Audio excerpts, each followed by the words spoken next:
it's match day -2 the availability with Nashville City head coach BJ Callaghan ahead of the team's match Saturday at St. Louis. Coach, first MLS match in a couple of weeks due to the Leagues Cup break. If you could start just by talking a little bit about how training's going this week and what you expect to see from St. Louis Saturday night. Yeah, I mean, I think we've approached the St. Louis game kind of with a break from San Diego through. Just kind of an opportunity, again, to reflect back on the month of July, take some learning lessons.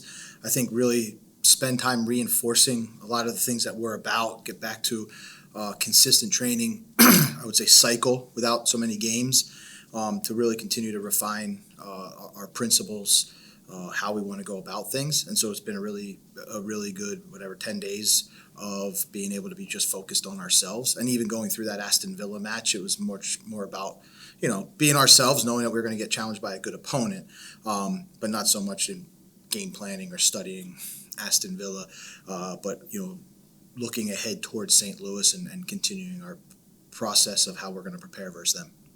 Thanks, Coach. We'll start with Julian and go down the line, and feel free to ask 2 questions if you have them. What did you like, I guess, about the fight that your team did show in that friendly? Yeah, for us, I would link it also back to the San Diego game, is even when things might not be perfect and not being executed well, the foundation of this team is that there's I would say a competitive mentality and a winning mentality. And we're going to go till the final whistle, and we're going to push it all the way to the final whistle. When you saw the San Diego match, it was down to trying to go to the last corner kick. And even with Aston Villa, whatever it is, this 75th minute, we're going to get a goal that we're going to keep pushing, and that's a real good, for me, foundation of this team.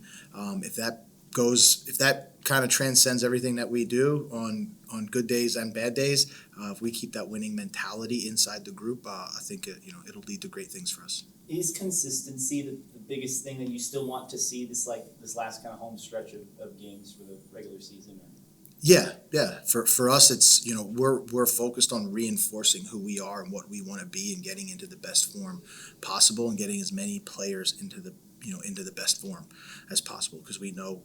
What we don't control what's going to happen, but we control the way our inputs. What do we put into the work every day, and how prepared we can make every player know their roles and responsibilities, give it to them with clarity, deliver to them and teach it with efficiency. So for us, that's what it's all about. Starting 10 days ago ish, and all the way through the what I would say is the 10 games that we have left. Every other game that we have after the 10 is we have to go out and earn it. So that's our mentality. Yeah, it's not super often that you get an extended break like this, like 2/3 through the season. I'm just curious, what are some of the areas that you were really kind of looking to refine and kind of hone in on for the last 10 games? Yeah, it's a great question. Really about just like the simplicity of like the phases of play. So can we just become a little bit better in our positioning, a little bit more consistent through build up? Can we be better, more cohesive, collective in how we're building pressure and recognizing triggers and doing it? For us, that's always sort of our foundation, and so it's just about being a little bit simple in the teaching and being better at the basics. And then I wanted to ask about Matt Corcoran. We just saw that he was loaned out. From Mike's statement in the press release, it sounded like it might be more of a shorter term loan. I'm just curious what the plan was for him, and if the U20 World Cup had kind of any impact on that. Sure. Yeah. So for Matt, we want to try to find as much playing time as we can for young players. That's the starting point. It's been hard for us to get him playing time because we have a good strength, a good midfield. And so what Matt was able to do is really give us, I would say, support and help through the congested period of time. And now that we're in a little bit less congested period, we thought it was an opportunity to sort of get him into meaningful games with Rhode Island, to get him playing time, to continue to get experience, continue to do his development. And then certainly, we are a club that wants to support club and country. We're passionate about that. And we don't hide behind that. And so we want to set our players up, I would say, for the greatest opportunity to be selected. And we thought, that was another factor. I wouldn't say it was the driving factor, but it's certainly in part of the equation of trying to, I would say, look after each individual's player's development. What do you see in the St. Louis team? Yeah, so I think what you saw since the coaching change is a team that plays with great spirit, There's definitely a clear identity on how they want to go about it. And, it's interesting that they have a lot of different pieces that can hurt you, right? So they have deep lying midfielders that can get on the ball and play in behind you. They have, from crossing situations, they've got great box presence that they can score. They've got a goalkeeper that can keep them in games when needed so for us, and then they get to play in front of a really passionate home crowd that does well to support their team.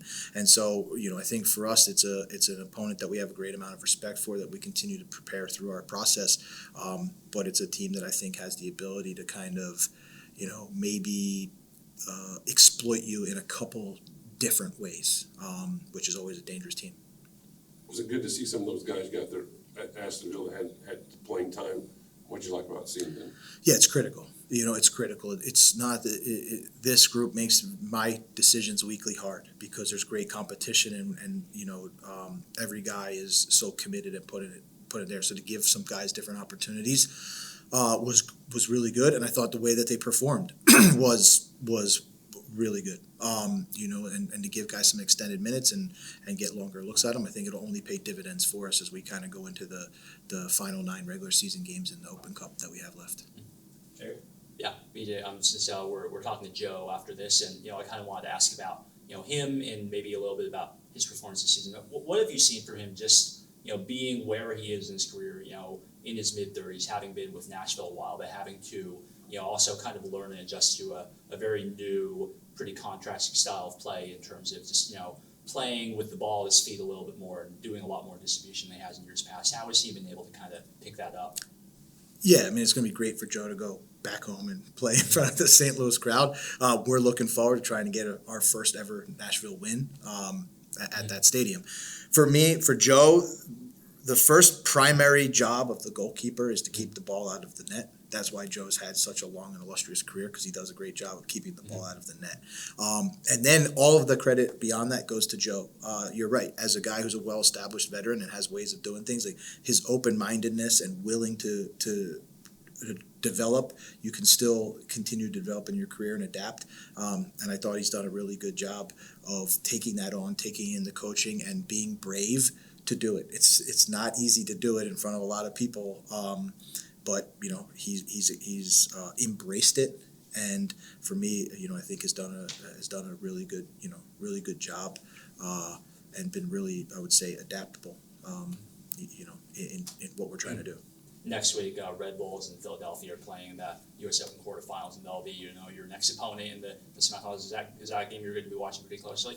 Yeah, of course. I mean, I've said it from the first day. We take the Open Cup seriously. I don't think getting to the semifinal is proof that that's what we're talking about. And yeah, I mean, there are 2 teams that we obviously watch a lot already, but of course that'll be a game that we have our eye on, and then we'll start to layer in that preparation as we probably get closer to the match date and where we know where we're actually playing and those type of things. Talking about Red Bull and Philly just now, these are teams you know very well. You've seen them so many times. What's the difference in preparation between that and somebody like St. Louis, where this is the first time for you personally to play against them? Yes, that's actually a really good question, because we talk about that all the time. St. Louis is a team that, being in the West, you probably aren't watching as much. So we're thankful that we've had 10 days to kind of dive deeper. I would say a lot of it, the beginning process, when we're looking at it through the phases of play, that process remains the same, but we probably have to do, and we did, a much deeper dive on individual players. I think as you kind of watch teams more, you learn tendencies of players. With St. Louis, I think we've had the opportunity to go a little bit deeper and kind of give a few more, give each individual player on our team a few more insights into who their direct matchups will be, versus if you play Philly for a third time, they know that there's not, each guy knows each guy enough. So yeah, just a little bit extra, and thankfully we've had that time to be fully prepared. And then I just wanted to ask, we saw Tyler Boyd out on the pitch and training, not only where he is on his kind of recovery journey, but also what sort of role do you see for him for the rest of the season? Yeah, so I think Tyler won't be available for this weekend. But I fear to use the word day to day, but he's close. And the role that I think he's going to play is, I think, one that sets him up for his greatest individual strengths. That's a job of our coaching staff. That's something that we're focused on here, is utilizing him there. I think for us, it's a player that can play between the lines, a player that can run at defenses. Typically, we know that he likes to come off one of the sides, to get on the ball and run. And then he's got a knack for finding space in the penalty box. So, I think that's kind of that final connection, is getting him connected with the other guys to, hey, where do you like the ball? What spots do you like to score from?